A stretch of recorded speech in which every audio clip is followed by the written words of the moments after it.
Bonjour et bienvenue à ce Trends Talk organisé, comme vous le savez, en partenariat donc avec le magazine Trendscendance que j'ai le plaisir de diriger. Et aujourd'hui, on va parler de transformation numérique. Alors c'est vrai qu'on en parle souvent, mais on ne sait pas toujours ce que recouvre cette expression de transformation numérique. Et pour en parler, on a un orfèvre en la matière, en l'occurrence de Pascal Laffineur. Bonjour Pascal. Bonjour Hamid. Alors je dis orfèvre en la matière tout simplement parce qu'il est le patron d'Enerbé, dont la mission principale, c'est de s'occuper effectivement de la transformation numérique, notamment de vos clients. Mais avant d'en arriver là, simplement expliquez-moi, ou expliquez plutôt à nos téléspectateurs, c'est qui Enerbé? Alors je sais que c'est une pépite de l'IT belge, mais elle n'est pas connue par le grand public. Elle n'est pas connue par le grand public, j'espère qu'elle est mieux connue dans le monde du business. C'est en effet un grand groupe belge, qui s'est donné comme mission d'aider à la transformation digitale de ses clients, donc le secteur public comme le secteur privé.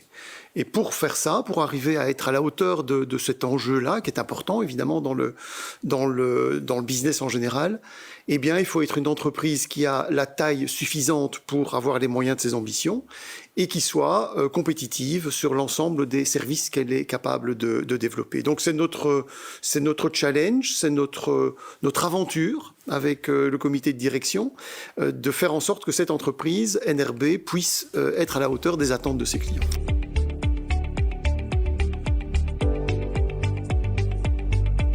Alors si Enerbé était un être humain, je dirais que c'est pas un perdreau de l'année, dans le sens où vous avez déjà 34 ans, vous les faites pas d'ailleurs, hein, Pascal.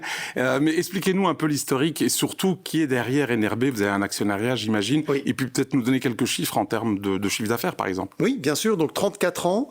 À ce moment-là, un certain nombre d'acteurs publics ou semi-publics se mettent ensemble. Il y a des entreprises, toutes les entreprises qui ont été à la base de la conception d'Enerbé sont encore actionnaires aujourd'hui. On y trouve évidemment Ethias, qui est le plus gros actionnaire, et puis différents acteurs du monde des utilities. On y retrouve la SIL, on y retrouve la série W en tant qu'investisseur, on retrouve Sibelga, on retrouve la SWDE, donc un certain nombre d'acteurs qui décident à un moment donné de mettre ensemble leurs compétences pour créer un département IT. Donc déjà, l'outsourcing de l'activité IT a été pensé à ce moment. Donc Enerbé a été créé sur cette base-là.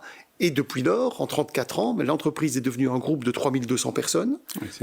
Nous avons dépassé les 400 millions de chiffre d'affaires en 2020 et nous aurons atteint plus de 500 millions en 2021. Donc on est vraiment devenu un très grand groupe belge avec les mêmes actionnaires, mais évidemment dont les clients se sont très très largement diversifiés. Et alors en préparant cette émission, vous m'aviez dit qu'auparavant vous étiez même en avance sur votre précédent plan. Oui, donc on a créé un plan en 2017 pour les 5 ans qui viennent, donc il devait en théorie se terminer en 2022, ce fait que ça a bien marché, à la fois sur le plan qualitatif, puisqu'on avait un plan important qui était de structurer l'entreprise pour qu'elle soit plus forte pour les enjeux futurs, donc véritablement construire des fondations fortes, j'y reviendrai peut-être, et puis une ambition de croissance. On est dans un métier dans lequel la croissance est très importante.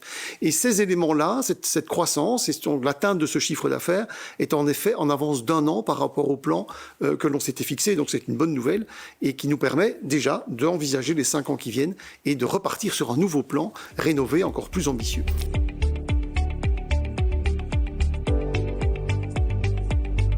Alors très clairement, en vous écoutant, on comprend qu'Enerbé, c'est pas la petite PME du coin, c'est pas une anecdote, si je puis dire, 3200 personnes, un chiffre d'affaires donc en principe fin de l'année, malgré le Covid, de 500 millions d'euros.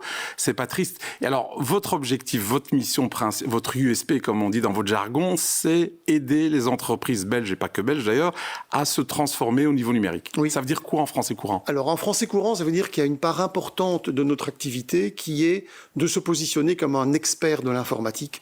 Et la plupart des entreprises, sauf des entreprises comme Enerbé, dont c'est le métier, voient l'informatique comme quelque chose de nécessaire, mais pas nécessairement au cœur de leur business. C'est une contrainte, presque. Presque une contrainte, une commodité.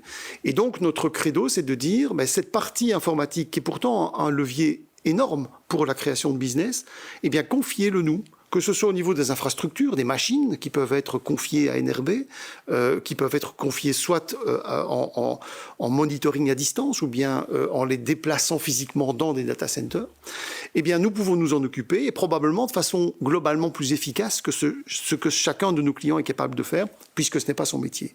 Ça, c'est la première partie. La deuxième partie de notre activité, c'est de dire l'infrastructure serait très bien, mais il faut des applications, du développement d'applications qui permettent d'utiliser des outils et être performants dans chacune des entreprises. Donc, toute entreprise a besoin de logiciels informatiques, que ce soit des logiciels de gestion de l'entreprise ou bien des logiciels plus pointus liés au métier particulier de l'entreprise. Eh bien, l'ensemble de ce développement logiciel, avec des partenaires ou en développement de logiciels propres, nous sommes capables de les mener à bien pour nos clients. Et la troisième couche, si je puis dire, d'activité, c'est cette transformation digitale. C'est-à-dire qu'on peut s'occuper de l'existant, le faire évoluer, mais on peut aussi aider à créer de nouveaux marchés, créer de nouveaux business pour nos clients.